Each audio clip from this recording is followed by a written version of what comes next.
Hello, my friend. This is Clyde. It will be worth it. Let me start with my favorite sport, track and field. It is 9 months before the Summer Olympics in Paris next year, and preparations are in high gear.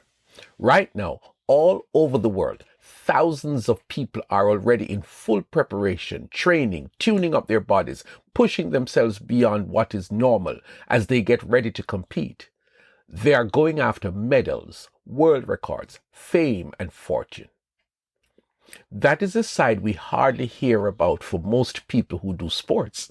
They sacrifice, they push their bodies, they give up their social life, favorite foods. Hours are spent in the gym and on the training courses. They pay a price. It is a hard road, a long road, a lonely road. There are moments of discouragement and despair. It costs money and time and adjustment. And you ask, is it worth it?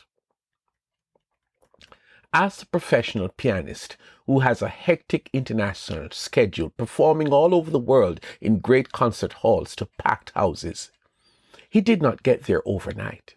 For years, he had to spend hours with tutors and entering local competitions, and the family had to sacrifice to buy a good piano so he could practice at home. So when you see him walk onto the stage and sits at that piano and for the next 90 minutes rolls out sweet music from those ivory keys, know that it has been a long journey to that night. When he takes his final bow to the thunderous applause of hundreds of patrons who paid big money to attend this concert, in that moment, while they are still clapping, he is lost in his thoughts as his mind races back to the years and years of training. And in that moment, he says, when I hear the applause, when I see the reviews in tomorrow's papers, then I know it was worth it all. It is true of every area of human endeavor. The guys who go on trips to outer space did not just turn up at NASA and said, I want to be a part of the crew that is going to the moon. It took a lot of hard work, studying for years, making huge adjustments, and finally he gets the opportunity to suit up and to board the spacecraft. It is so worth it. Paul paints that picture as well.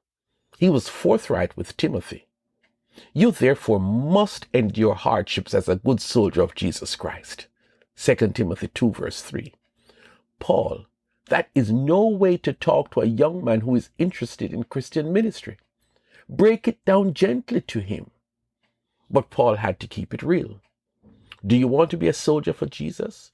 Do you feel that God is calling you into Christian ministry to take the gospel to kids on college campuses in the USA?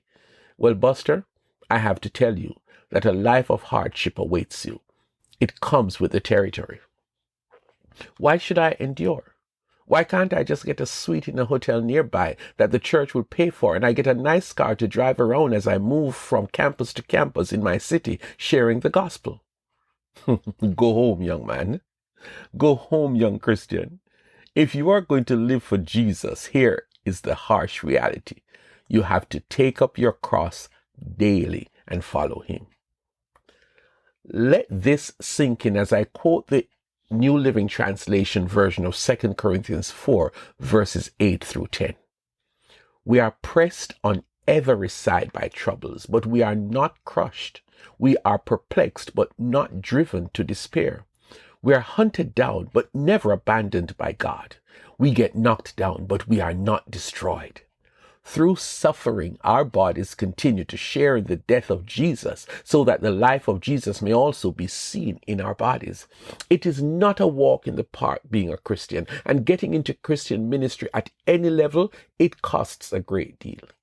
If you think that it only happens to missionaries who take the gospel to the rural villages of South America or the deeply wooded areas in some African countries, think again. Ask the pastor of a large church in one of the highly populated American cities. They pay a great price. Well, some of them. Some were jeered at and their backs were cut open with whips. Others were chained in prisons. Some died by stoning. Some were sawed in half, and others were killed with the sword. Some went about wearing skins of sheep and goats, destitute and oppressed and mistreated. They were too good for this world, wandering over deserts and mountains, hiding in caves and holes in the ground. Hebrews 11:36-38. So when does it end? Paul spoke so well at the end of his journey, one that involved being beaten, shipwrecked, arrested, hardships of various kinds. As he faced certain execution, Paul spoke humbly but without apology. As for me, my life has already been poured out as an offering to God. The time of my death is near. I have fought the good fight. I have finished the race, and I have remained faithful. And now the prize awaits me, the crown of righteousness, which the Lord, the righteous judge, will give me on the day of his return. And the prize is not just for me, but for all who eagerly looks forward to his appearing. 2 Timothy 4:6-8. Yes, my friend, it will be worth it all when we see Jesus. When we shall leave this earth and enter through heaven's gates. That is your moment when Jesus says, "Well done, good and faithful servant." On that day, in that moment, it will be worth it all. So don't be discouraged. Do not give up. Up ahead will be that moment when you will say, "It was worth it all."